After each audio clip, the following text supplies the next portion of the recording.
नमस्कार साथियों, कैसे हैं आप सब लोग। स्वागत है आपका इस YouTube चैनल पर। हम लोग आज से पढ़ेंगे उत्तर प्रदेश राजस्व लेखपाल के लिए ग्रामीण परिवेश। ठीक है, तो क्लास इसकी है पहली और जितना सिलेबस दिया है वो सारा कुछ सिलेबस हम लोग कवर कर लेंगे पेपर होने से पहले तक। तो आपको क्या करना है कि पहली बात तो पूरा वीडियो देखना है, उसके बाद अपने साथियों के साथ खूब शेयर करना है। इसकी जो PDF है वो आपको टेलीग्राम पर मिल जाएगी। सब कुछ देखिए फ्री रहेगा, PDF क्लासेस सब कुछ फ्री है। तो टेलीग्राम का लिंक इसी वीडियो के डिस्क्रिप्शन में है, उसको वहाँ पर क्लिक करिए, डिस्क्रिप्शन में ज्वाइन हो जाइए और जो PDF है उसको डाउनलोड कर लीजिएगा। ठीक है, चैनल पे जो लोग नए हैं वो कृपया सब्सक्राइब कर ले, बेल आइकन दबा दें जिससे वीडियो का नोटिफिकेशन आपको मिलता रहे। पहले हम लोग देखते हैं लेखपाल के बारे में कि लेखपाल आखिर क्या चीज़ है। लेखपाल तो लेखपाल क्या होता है, एक सरकारी कर्मचारी होता है, गाँव स्तर का सरकारी कर्मचारी होता है। देखिए पहले क्या था कि 1906 से पहले 1906 से 6 तक क्या होता था कि जो लेखपाल का जो वेतन वगैरह होता था ना, वो गांव ही मतलब देता था। जो भी वेतन या भुगतान जो भी होता था लेखपाल का, वो गांव देता था, सरकार से मतलब नहीं होता था। ठीक है, इसके बाद क्या हुआ, बदलाव हुआ था। वो हालांकि अभी तक चला आ रहा था ठीक है, अभी भी गांव थोड़ा बहुत गांव जो है भुगतान करता है गुप्त रूप से, वो समझते हैं आप लोग। ठीक है, चलिए तो उत्तर प्रदेश, यहाँ पर देखिए क्वेश्चन क्या बनेगा कि उत्तर प्रदेश भू राजस्व अधिनियम 1901 की धारा 23 में लेखपाल का उल्लेख है। ठीक है ना, लेखपाल का उल्लेख कहाँ किया गया है, तो उत्तर प्रदेश राजस्व अधिनियम 1901 की धारा 23 में लेखपाल का उल्लेख किया गया है। अगला पॉइंट, लेखपाल जो है अपने हलके में कार्य करता है। हल्का मतलब क्या कह सकते हैं, क्षेत्र कह सकते हैं, एरिया कह सकते हैं। तो अगर उसका ट्रांसफर करना है तो वो जो परगना अधिकारी होता है या फिर सहायक कलेक्टर, ये करता है इसका ट्रांसफर लेखपाल का। ठीक है, अगला पॉइंट, लेखपाल का जो कार्य का जो विवरण होता है, जो लेखपाल के कार्यों का जो विवरण दिया गया है वो दिया गया है लैंड रिकॉर्ड मैन्युअल में।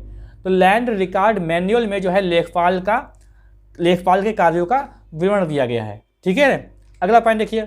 अब देखिए उत्तर प्रदेश लेखपाल सेवा नियमावली कब बनी थी, तो 2006 में। उत्तर प्रदेश लेखपाल सेवा नियमावली कब बनी थी, 2006 में बनी थी। ठीक है, भर्ती मतलब जैसे कि कैसे भर्ती करना है, प्रशिक्षण कहाँ देना है, तो ये शर्तें वगैरह जो है वो नियमावली 2006 में है।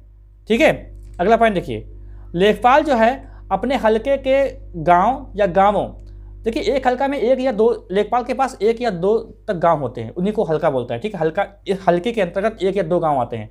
तो देखिए हलके के गांव या गांवों का प्रत्येक वर्ष खेत में जाकर निरीक्षण करना क्या कहलाता है, पड़ताल। क्या कहलाता है, देखिए क्वेश्चन आपसे पूछेगा तो आप कंफ्यूज हो जाएंगे। लिखा होगा लेखपाल अपने हलके में, जो अपने हलके के गांव या गांवों में जो निरीक्षण करता है उसको क्या बोलते हैं। तो छानबीन भी हो सकता है, जांच भी हो सकता है, निरीक्षण भी ऑप्शन में हो सकता है, लेकिन कहते हैं क्या है उसको बोलते हैं पड़ताल। ठीक है, ध्यान रखेंगे, पड़ताल कहते हैं। अगला क्वेश्चन, पटवारी का अगला पॉइंट क्या है, पटवारी का नाम बदलकर लेखपाल जो है वो चौधरी चरण सिंह की सरकार के कार्यकाल में या समय में किया गया था। देखिए लेखपाल का पहला नाम पटवारी था, तो पटवारी जो है वो शेरशाह सूरी के समय से नाम दिया गया था, शेरशाह सूरी। उसके बाद चलते ये नाम बदला गया चौधरी चरण सिंह की सरकार में, तो नाम क्या दिया गया, लेखपाल। क्या नाम दिया गया, लेखपाल। अच्छा, अब हम लोग देखते हैं कुछ शब्दावली, जैसे भू अभिलेख। भू अभिलेख क्या होता है इसके बारे में देखते हैं। देखिए लेखपाल के पास उसके अधिकार क्षेत्र के जो गाँव होते हैं, मतलब गाँव या बहुत सारे गाँव होते हैं, उनके उससे संबंधित जो खेती से संबंधित जो कागजात होते हैं उन्हीं को कहते हैं भू अभिलेख। मतलब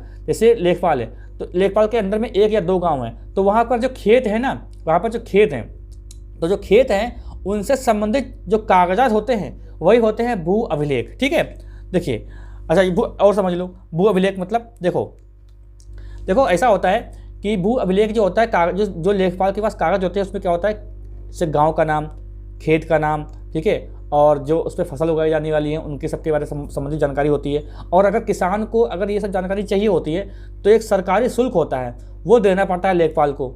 ठीक है, और अपनी जानकारी वो प्राप्त कर सकता है। तो यही होता है भू अभिलेख। क्या होता है, भू अभिलेख। अच्छा, लेखपाल का एक और काम होता है, जो जैसे खेती वगैरह हुई है, ठीक है, खेती वगैरह हो रही है, तो उसमें अगर किसी चीज़ को लेकर का नुकसान होता है, जैसे कि बाढ़ हो गई या सूखा हो गया या और भी कोई आपदा आ गई, तो ये जो अपडेट है, यानी ये जो मतलब चीज़ें हैं, ये लेखपाल बताता है अपने उत्तराधिकारी को। ठीक है, अपने जो उच्च अधिकारी होते हैं उनको बताता है, तब जाके छानबीन होती है, तब जाके मुआवजा मिलता है। ठीक है, तो ये सारे जो काम होते हैं ये किससे होते हैं, कागजात से। अगर किसी कागजात की जानकारी चाहिए तो कोई चीज़ लेके, तो किसान या जो भी लाभकारी है, ठीक है, उसको शुल्क देना होता है लेखपाल को। एक सरकारी शुल्क होता है, वो जमा करना पड़ता है, तब वो लेखपाल जो है आपको जानकारी प्रदान कराता है। ठीक है, अब देखते हैं जमाबंदी क्या होता है। देखिए, किसान के स्वामित्व की समस्त कृषि भूमि किसान के स्वामित्व की समस्त कृषि भूमि का विवरण एक रजिस्टर में एक ही स्थान पर खाते के रूप में लिखा जाता है, जिसे जमाबंदी कहते हैं। जिसे क्या कहते हैं? जमाबंदी कहते हैं। देखिए, भू अभिलेख और जमाबंदी में अंतर है। किसान के स्वामित्व की समस्त कृषि भूमि का विवरण एक ही रजिस्टर में एक ही स्थान पर होता है, तो उसको बोलते हैं जमाबंदी। क्या बोलते हैं उसको? जमाबंदी बोलते हैं। देखो, प्रत्येक 4 वर्ष में जमाबंदी का नवीनीकरण किया जाता है। मतलब प्रत्येक 4 वर्ष में अगर कुछ बदलाव होते हैं तो एडिट किया जाता है प्रत्येक 4 वर्ष में। तो जमाबंदी का नवीकरण कब किया जाता है? प्रत्येक 4 वर्ष में जमाबंदी का नवीनीकरण किया जाता है। आपसे ये क्वेश्चन पूछ सकता है पेपर में, ठीक है, कि कितने वर्ष में होता है? 4 वर्षों में होता है। अब दोस्तों देखते हैं खसरा। ये खसरा क्या होता है?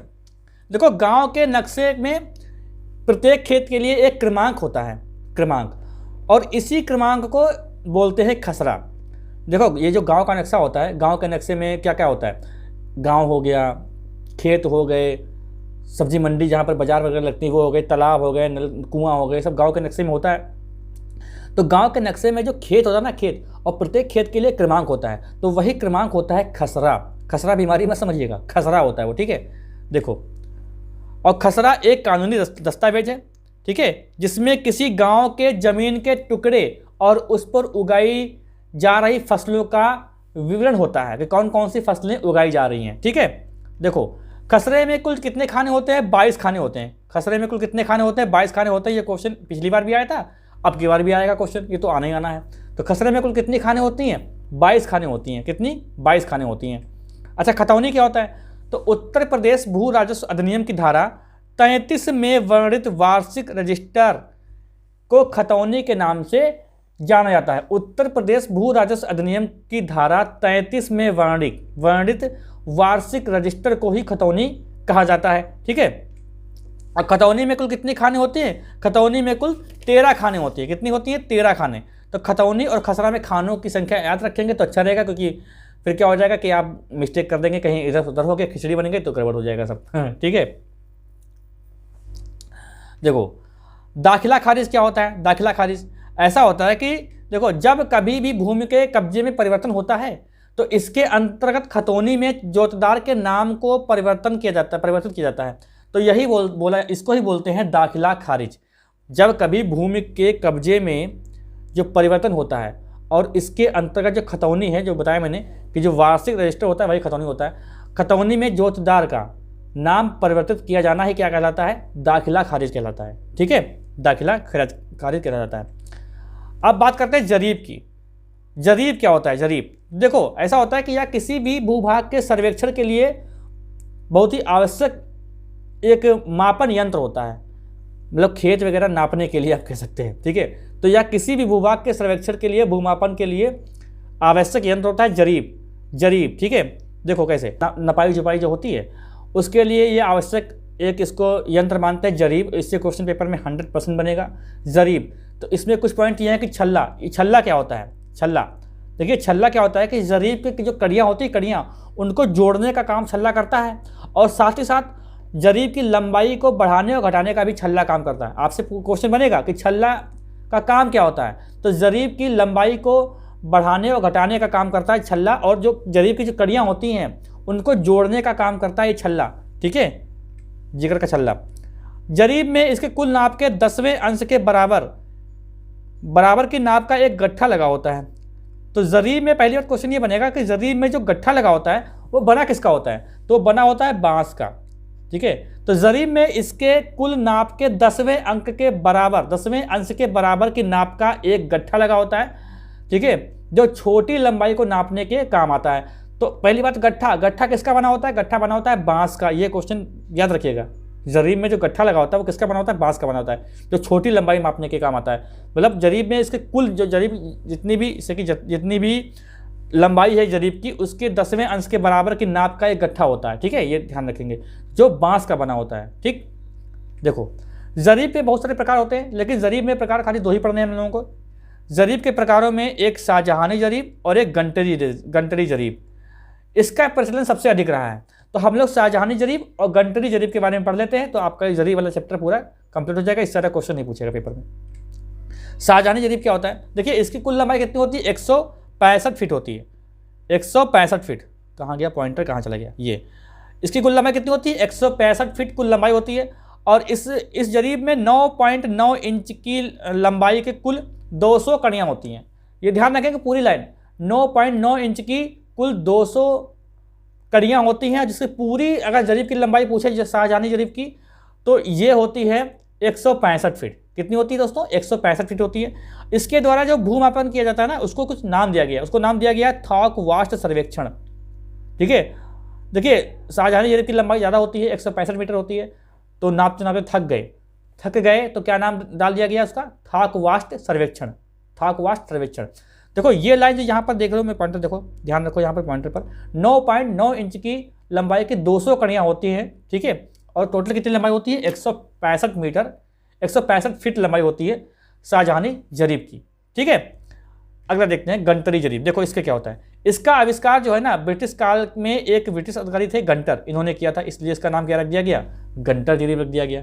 इसकी लंबाई कम होती है। देखो गंटर जरीब की लंबाई जो होती है वो 132 फीट होती है, 132 फीट होती है। उसकी कितनी होती थी 165, उसकी कितनी होती है 165। ठीक है, ये देखो 165 इसकी है, ध्यान रखेंगे लंबाई क्योंकि कंफ्यूज हो सकते हैं। ये देखो 165 ये है, और इसकी कितनी है, इसकी है 132 फीट। ठीक है, जरीब के प्रकार है ये। और देखो इसमें 200 कड़ियाँ इसमें भी होती हैं, लेकिन 7.92 इंच लंबी कुल 200 कड़ियाँ होती, उसमें कितनी होती थी, उसमें 9.9, देख लो भाई 9.9। ठीक है, इसमें 9.9 है, और इसमें कितनी है, इसमें है 7.92, मतलब 7.92 इंच लंबी कुल 200 कड़ियाँ हैं गंटरी जरीब में। इसको भी नाम दिया गया है, तो इसके द्वारा अगर भूमापन किया जाता है तो उसका भी नाम दिया गया है, इसका नाम है कैडेस्ट्रल सर्वेक्षण, कैडेस्ट्रल सर्वेक्षण।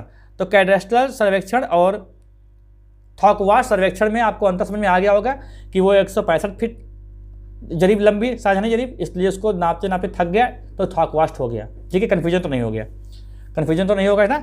अब देखो, अब कुछ नोट हैं जो अलग से पॉइंट लिखे हैं। देखो पहली बात ये खसरा एवं खतौनी को सम्मिलित रूप को क्या कहा जाता है, अधिकार अभिलेख कहा जाता है।